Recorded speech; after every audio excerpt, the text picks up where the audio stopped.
Hello students, आगे हम लोग ब्रश बॉर्डर सेल्स और गॉबलेट सेल्स के फंक्शन को समझने की कोशिश करते हैं। तो ये जो गॉबलेट सेल्स हैं ये कहाँ प्रेजेंट होंगे? ये इंटेस्टाइनल म्यूकोसल एपिथेलियम में प्रेजेंट होते हैं। तो हम कह सकते हैं कि जो इंटेस्टाइनल म्यूकोसल एपिथेलियम है इसमें प्रेजेंट है गॉबलेट सेल्स और इनका काम क्या है? म्यूकस सिक्रीट करना। अब यहाँ पर एक चीज हम लोग समझ लेते हैं कि जो ब्रश बॉर्डर सेल्स का सिक्रीशन है और जो गॉबलेट सेल्स का सिक्रीशन है, इन दोनों का जो सिक्रीशन होगा ये मिलकर बनाता है इंटेस्टाइनल जूस, और इस इंटेस्टाइनल जूस को नाम दिया गया है सक्कस एंटेरिकस। अब आगे हम लोग क्या देखते हैं कि इस जूस में वैरायटी ऑफ एंजाइम्स प्रेजेंट होते हैं। तो कौन कौन से एंजाइम प्रेजेंट है? यहाँ पे हम देखते हैं डाइसैकेराइड्स, इसमें हम एक एग्जांपल लेते हैं माल्टेज का। डाइपेप्टाइड्स भी हम इसमें देखते हैं, लाइपेजेस भी देखने को मिलते हैं, न्यूक्लियोसाइड्स भी देखने को मिलते हैं। तो यहाँ पर हम क्या देख रहे हैं कि बहुत सारी वैरायटी एंजाइम्स की इस जूस में प्रेजेंट होता है। अब अगर हम स्मॉल इंटेस्टाइन का जो एनवायरनमेंट है, अगर हम इसको समझने की कोशिश करें तो ये भी एसिडिक होता है, यानी कि एसिडिक नेचर होने की वजह से ये इंटेस्टाइनल लाइनिंग को इफेक्ट कर सकता है। इसलिए यहाँ पर म्यूकस के साथ साथ बाइकार्बोनेट्स भी प्रेजेंट होते हैं जो फिर से प्रोटेक्शन का काम करेंगे और एक अल्कलाइन मीडियम को बनाने में हेल्प करता है। तो जो एसिड प्रेजेंट है उससे हमारे लाइनिंग को प्रोटेक्ट करने में ये म्यूकस और बाइकार्बोनेट हेल्प करेगा, प्लस ये एक अल्कलाइन मीडियम को जनरेट करने की कोशिश करता है या अल्कलाइन मीडियम को जनरेट करता है फॉर एंजाइमेटिक एक्टिविटीज। एक हमने देखा था स्टमक में एसिडिक पीएच होना जरूरी है ताकि एंजाइम्स उस एनवायरनमेंट में काम कर सके। यहाँ पर हम क्या देख रहे हैं? अल्कलाइन एनवायरनमेंट होना चाहिए ताकि यहाँ पे जो एंजाइम्स प्रेजेंट है इसकी एक्टिविटी हो सके। अब यहाँ पर हम एक और बात देख लेते हैं कि इस पूरे एक्टिविटी में एक और ग्लैंड है जो हेल्प करता है, जिसको हम कहते हैं सब म्यूकोसल ग्लैंड, या इसका दूसरा नाम है बर्नर्स ग्लैंड। अब यहाँ पे हम लोग देखते हैं कि स्टमक से जितने भी प्रोटीन्स, प्रोटियोजेस एंड पेप्टोन्स जो कि चाइम में प्रेजेंट थे और अब ये स्टमक से कहाँ आ गए हैं? इंटेस्टाइन में पहुंच गए हैं। तो इनका कंप्लीट हाइड्रोलाइसिस होना जरूरी है। कंप्लीट हाइड्रोलाइसिस होना जरूरी है, मैं ऐसा इसलिए बोल रही हूँ क्योंकि जब ये प्रोटीन, प्रोटियोजेस एंड पेप्टोन्स जब ये स्टमक से इंटेस्टाइन में आ रहे हैं तो इनकी पार्शियल हाइड्रोलिसिस हुई है, अभी तक कंप्लीट डाइजेशन नहीं हुआ है, यानी कि अब इनका फुल्ली हाइड्रोलाइज होना कहाँ होना है? इंटेस्टाइन में ही होना है। और इन पर एक्ट कौन करता है? Proteolytic enzymes.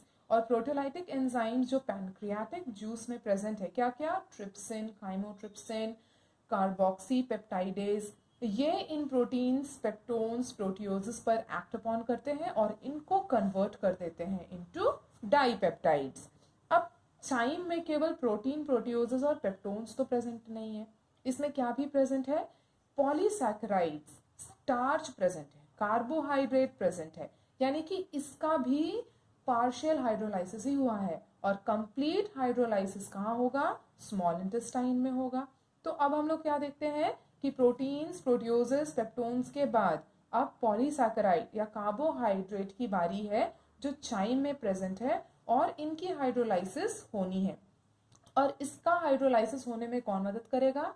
Pancreatic amylase. और जैसे ही पैनक्रियाटिक अमाइलेज इस कार्बोहाइड्रेट पर काम करेगा, इसको कन्वर्ट कर दिया जाएगा इनटू डाइसैकेराइड। अब हम लोग आगे देखते हैं कि चाइम में जो फैट्स प्रेजेंट होते हैं उनको भी ब्रेक डाउन किया जाता है by the help of lipases. और यहाँ पर जो लाइपेज होंगे with the help of bile इसको कन्वर्ट कर देते हैं इनटू डाई एंड मोनोग्लिसराइड्स। तो सबसे पहले ये टूट कर डाइग्लिसराइड बनेगा और उसके बाद फाइनली ये मोनोग्लिसराइड्स में कन्वर्ट हो जाएगा। इसके बाद हम लोग बात करते हैं न्यूक्लिक एसिड्स की, जो पैनक्रियाटिक जूस में न्यूक्लियेजेस प्रेजेंट है, ये किस पर काम करेगा, न्यूक्लिक एसिड पर काम करेगा और इसको न्यूक्लियोटाइड्स में कन्वर्ट करेगा and then further into nucleosides. इसके बाद हम लोग क्या देखते हैं कि जो सक्कस एंट्रिकस में जो एंजाइम्स प्रेजेंट है वो सारे के सारे एंड प्रोडक्ट्स पर काम करेंगे to form the respective simple absorbable form.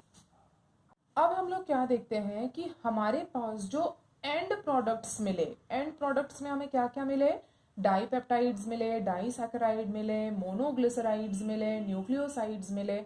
अब इनको भी क्या करना है, एंजाइम्स की मदद से इनको ब्रेक डाउन करना है further into simple absorbable form. जब तक ये एंड प्रोडक्ट्स एक अब्सॉर्बेबल फॉर्म में नहीं कन्वर्ट हो जाता तब तक बॉडी इसको रेडली अब्सॉर्ब नहीं कर पाएगा। यानी कि हम क्या कह सकते हैं कि डाइजेशन के फाइनल स्टेप में हम क्या देखते हैं कि ये सारे एंड प्रोडक्ट्स जो हैं ये अपने रेस्पेक्टिव सिंपल अब्सॉर्बेबल फॉर्म में क्या हो जाएंगे, कन्वर्ट हो जाएंगे। तो यहाँ पे हम देख सकते हैं कि किस तरह से डाइपेप्टाइड्स पर डाइपेप्टाइडेजेस काम करेगा और इसको ब्रेक डाउन करेगा into simpler form amino acid. Maltose convert किया जाएगा by maltase into glucose and glucose. Lactose lactase की मदद से टूट जाएगा ग्लूकोज और गैलेक्टोज में। सुक्रोज सुक्रेज की मदद से ब्रेक करेगा into glucose and fructose. Nucleotides पर न्यूक्लियोटाइडेज काम करेगा, न्यूक्लियोसाइड में कन्वर्ट करेगा। इसी न्यूक्लियोसाइड पर न्यूक्लियोसाइडेज काम करेगा और इसको ब्रेक करेगा इनटू शुगर एंड बेसिस। उसी तरह से जब हम डाई और मोनोग्लिसराइड्स की बात करते हैं तो इस पर लाइपेजेस एक्ट करके इसे फैटी एसिड्स और ग्लिसरॉल में फाइनली कन्वर्ट कर देगा। तो यहाँ पर हमने जितने भी ब्रेकडाउन देखे बायो मैक्रोमोलिक्यूल्स के, ये सारा का सारा ब्रेकडाउन कहाँ होता है, ये डुओडेनम रीजन में होता है जो कि स्मॉल इंटेस्टाइन में प्रेजेंट है। और जितने भी सिंपलर फॉर्म जो अब्सॉर्बेबल फॉर्म जनरेट हुए हैं यहाँ पर, ये सारे के सारे किस रीजन में अब्सॉर्ब होंगे, जेजुनम और इलियम रीजन्स में ये अब्सॉर्ब होंगे जो कि स्मॉल इंटेस्टाइन के ही पार्ट है। अब जितने भी अब्सॉर्बेबल फॉर्म है वो सारे के सारे तो इस रीजन में क्या हो गए, अब्सॉर्ब हो गए। अब रह गया रेसिड्यू, यानी कि जो अनडाइजेस्टेड पार्ट हो गया या अनअब्सॉर्ब्ड सब्सटेंसेस जिसको हम बोल रहे हैं, तो इसकी तो अब कोई ज़रूरत नहीं है। तो जितने अब्सॉर्बेबल चीज़ें थी वो अब्सॉर्ब हो गई और जितने भी अनअब्सॉर्बेबल सब्सटेंस रह गए, जितने भी अनडाइजेस्टेड सब्सटेंसेस रह गए, इनको अब पास ऑन कर दिया जाता है टू द लार्ज इंटेस्टाइन। अब हम लोग बात कर लेते हैं लार्ज इंटेस्टाइन के बारे में। क्यों? क्योंकि हमने क्या देखा कि जितने भी अनडाइजेस्टेड या अनअब्सॉर्ब्ड सब्सटेंसेस होंगे वो पास हो जाएंगे किसमें, लार्ज इंटेस्टाइन में। तो लार्ज इंटेस्टाइन में हम किसी भी तरह का डाइजेस्टिव एक्टिविटी नहीं देखते हैं। यहाँ पे जो फंक्शन होंगे वो बेसिकली क्या होंगे, अब्जॉर्प्शन का काम होगा। किन किन चीज़ों का अब्जॉर्प्शन होगा, some water, minerals and certain drugs. फिर यहाँ पर हम क्या देखते हैं कि सिक्रीशन का भी काम हो रहा है। तो किस चीज़ का सिक्रीशन हो रहा है, म्यूकस का सिक्रीशन हो रहा है। यहाँ पे लार्ज इंटेस्टाइन में म्यूकस का सिक्रीशन क्यों ज़रूरी है, यहाँ पर जो म्यूकस सिक्रीट होता है ये हेल्प करता है वेस्ट को आपस में अडहेयर करने के लिए, और जो वेस्ट पार्टिकल्स हैं इनको आपस में रखने के लिए इस म्यूकस की जनरेशन होती है। साथ ही साथ ये म्यूकस क्या भी करता है, ल्यूब्रिकेट करता है वेस्ट पार्टिकल्स को, ताकि इसका इजी पैसेज हो सके आउटसाइड द बॉडी। जितने भी अनडाइजेस्टेड अनअब्सॉर्ब्ड सब्सटेंस हैं इसको एक टर्म दिया गया है, इसे कहा जाता है फीसेस। अब हम यहाँ पे क्या देख रहे हैं कि ये जो फीसेस है ये पास ऑन होता है लार्ज इंटेस्टाइन से, ये सीकम में चला जाता है और लार्ज इंटेस्टाइन से सीकम के बीच में एक इलियोसीकल वेल्व प्रेजेंट होता है। इस वेल्व की क्या स्पेशलिटी है, ये वेल्व प्रिवेंट करता है फीकल मैटर के बैकफ्लो को। एक बार सीकम में जो फीकल मैटर आ गया इसको वापस से लार्ज इंटेस्टाइन में नहीं जाने देना। तो ये कौन श्योर करता है, ये इलियोसीकल वेल्व। इसके बाद टेम्पररी स्टोरेज के लिए ये फीकल मैटर चला जाता है रेक्टम में, और जिस प्रोसेस से ये फीकल मैटर बॉडी के बाहर इजेक्ट होता है, इसे हम कहते हैं डिफिकेशन। अब यहाँ पर एक बात जो हमें याद रखनी है वो ये है कि जितना भी गैस्ट्रो इंटेस्टाइनल ट्रैक्ट में एक्टिविटीज हमने देखा, जितनी भी एक्टिविटीज हमने गैस्ट्रो इंटेस्टाइनल ट्रैक्ट में देखी हैं, ये सारे के सारे न्यूरल और हार्मोनल कंट्रोल पर डिपेंड करते हैं। यहाँ पर न्यूरल और हार्मोनल कंट्रोल की जरूरत क्यों है?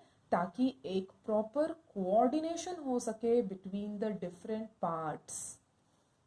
जैसे जब भी हमें किसी अच्छे खाने की खुशबू आती है या जब हम किसी लजीज खाने की तस्वीर जब हम देखते हैं तो क्या होता है, तुरंत हमारा जो सलाइवरी ग्लैंड्स है वो एक्टिवेट हो जाता है और तुरंत सलाइवा सिक्रीट करना शुरू करता है।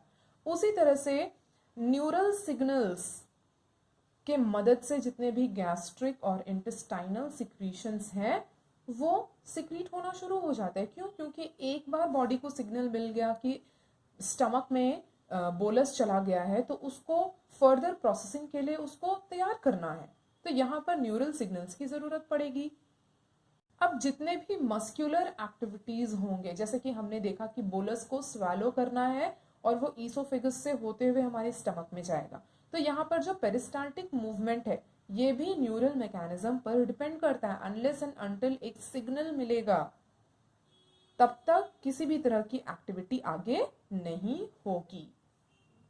यहाँ पर एक और बात भी हमें ध्यान में रखना है कि जितने भी हार्मोनल कंट्रोल है सिक्रीशंस का ऑफ डाइजेस्टिव जूसेस, ये कैरी आउट किया जाता है बाय लोकल हार्मोन्स। और ये लोकल हार्मोन्स कौन प्रोड्यूस करते हैं?